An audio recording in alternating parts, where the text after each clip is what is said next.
আসসালামু আলাইকুম। একটা প্রশ্ন যে ঈসা আলাইহিস সালাম যখন আসবেন তখন পৃথিবীর জনসংখ্যা কত থাকবে?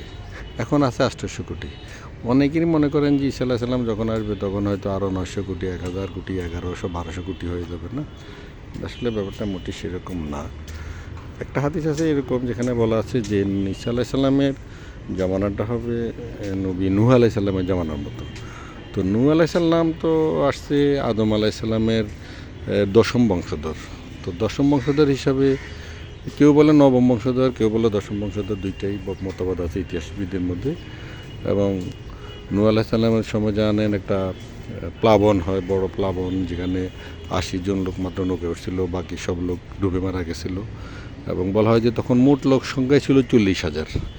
তো ৪০,০০০ এবং ঈসা আলাইহিস সালাম ছিলেন আপনার সিরিয়া এলাকাতে আর কি উনি নবী হিসাবে আসছিলেন, ওই এলাকায় ওনার বসতি ছিল।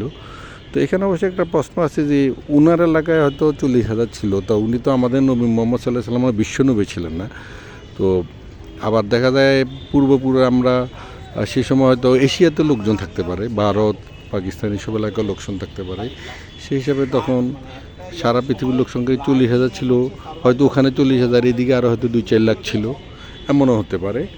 তো যেহেতু বলাই আছে হাদিসে যে ঈসা আলাইহিস সালামের জামানাটা হবে সে নবী নূহ আলাইহিস সালামের জামানার মতো, তাহলে এটা ধরা যায় যে ঈসা আলাইহিস সালাম যখন আসবে তখন পৃথিবীর লোক সংখ্যা খুব সমন্বয় থাকবে, হয়তো ৪০,০০০ বা আরও ২-৪ লাখ, ৫ লাখ, ৭ লাখ। এবং আরও কিছু হাদিস থেকে দেখা যায় যে ঈসা আলাইহিস সালাম যখন আসবে তখন আধুনিক কিছুই থাকবে না।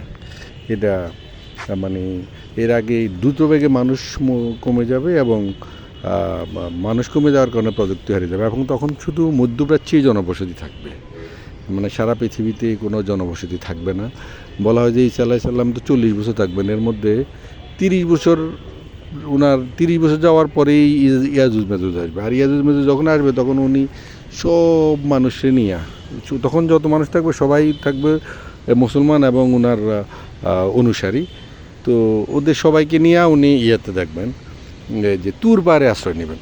তো তুর পাহাড় তো ছোট্ট একটা জায়গা, এখানে আর কত মানুষ থাকতে পারে, সামান্য ১০-২০,০০০, ৩০,০০০। অর্থাৎ ওনার হয়তো স্টার্টিংয়ে ১-২ লাখ, ৪০,০০০ দিয়ে শুরু হোক, ২-৪ লাখ, ৫ লাখ দিয়ে শুরু হোক, কিন্তু ইয়াজুজ মাজুজ আস্তে আস্তে সেটা কমে আরও সামান্য ১০-২০,০০০ হয়ে যাবে। এই ব্যাপারটা অনেকটা এইরকমই।